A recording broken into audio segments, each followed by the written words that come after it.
Matahari mulai condong ke barat, mewarnai langit dengan semburat jingga.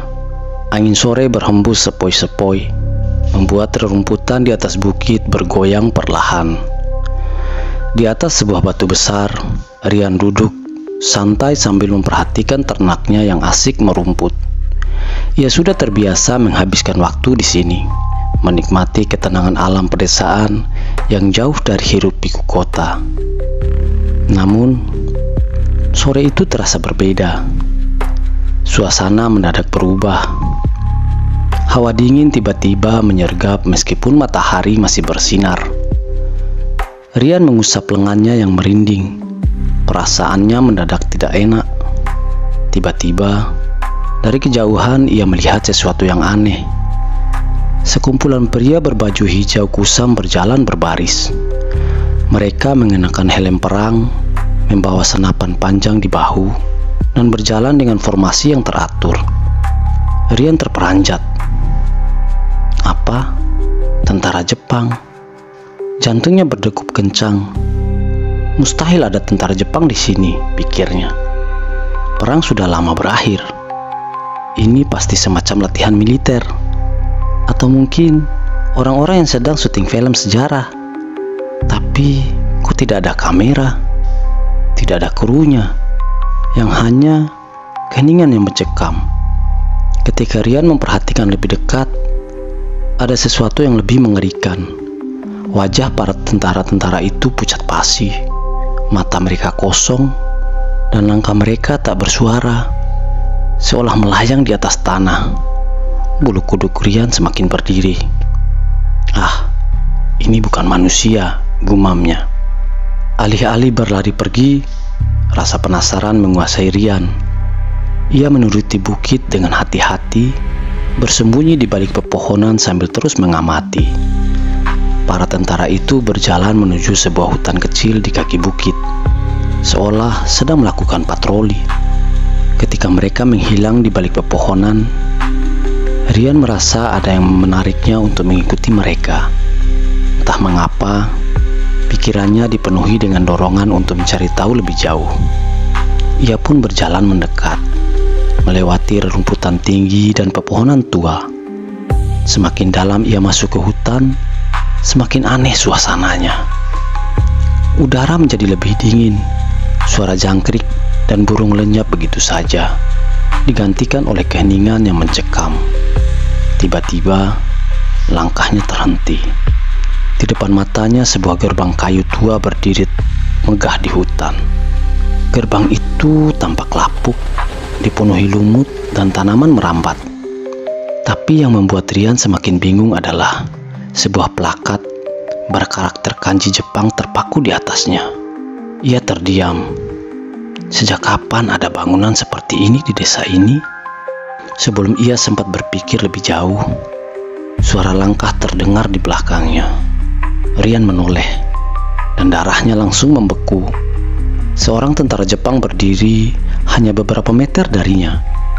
Wajahnya pucat, matanya kosong, dan seragamnya penuh noda darah.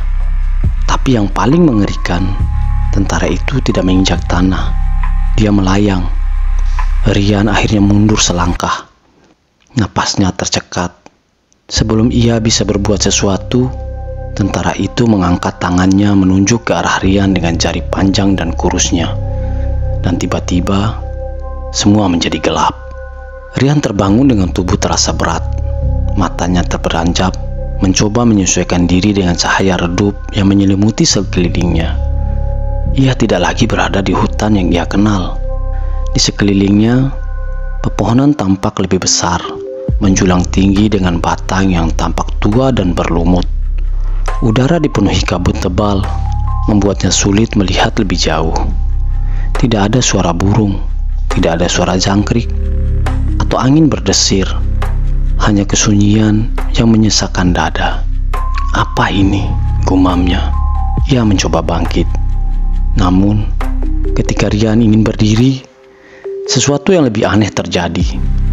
Di kejauhan, ia melihat kembali para tentara Jepang yang tadi ia ikuti. Mereka masih berbaris rapi, tapi kali ini Mereka terlihat lebih jelas-jelas. Wajah mereka penuh luka menganga. Beberapa bahkan tidak memiliki mata atau bagian wajah lainnya. Dan lebih mengerikan lagi, mereka bergerak dalam keheningan total. Seolah-olah dunia ini telah membekukan suara. Rian menahan napas. Tubuhnya gemetar. Ia ingin berlari, tetapi kakinya terasa berat. Seakan-akan ditarik oleh tanah. Kemudian, salah satu tentara menoleh ke arahnya.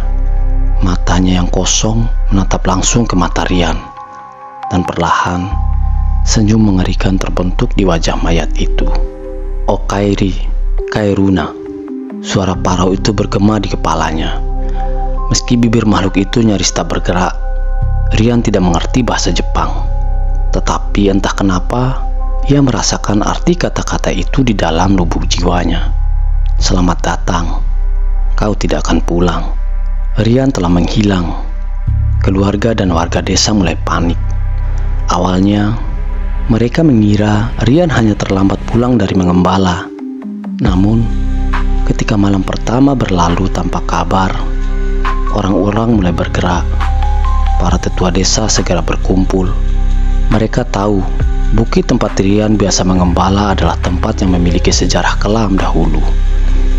Saat masa penjajahan, tentara Jepang pernah membangun markas rahasia di hutan itu. Banyak tentara yang mati secara tragis di sana.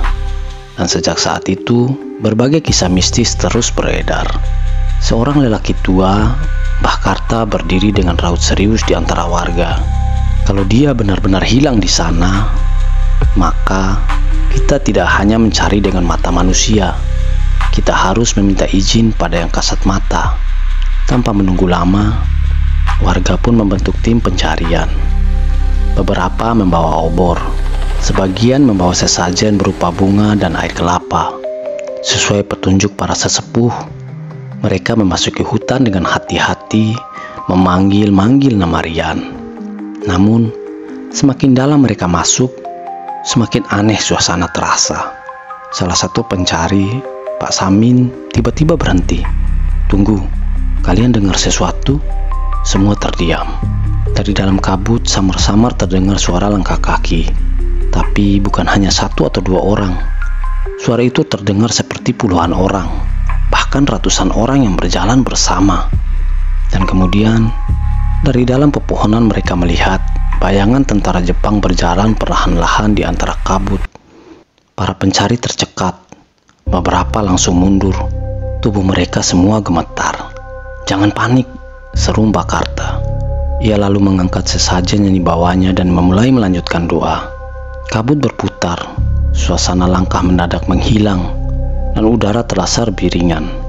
Namun, meskipun sosok-sosok itu menghilang, Rian masih belum ditemukan. "Dia masih di dalam sana," kata Mbah Karta dengan suara berat. "Kita harus melanjutkan pencarian sebelum semuanya terlambat." Sementara itu, di alam lain, Rian masih terjebak, berlari di antara pepohonan yang terasa tak berujung, dikejar oleh sesuatu yang tidak seharusnya ada di dunia manusia. Ketika malam ketiga pencarian, suasana semakin mencekam, kabut semakin tebal, dan hawa dingin terasa menembus kulit. Warga yang ikut mencari mulai kehilangan harapan. Namun, Mbah Karta bersikeras bahwa Rian masih hidup. Hanya saja, ia berada di tempat yang tidak bisa dijangkau oleh manusia biasa seperti kita. "Jangan berhenti," katanya. "Kalau kita menyerah, Rian akan benar-benar hilang selamanya." Malam itu, mereka melakukan ritual kecil di tepi hutan. Mbah Karta membakar kemenyan, mengucapkan mantra-mantra yang hanya dimengerti oleh para tetua desa.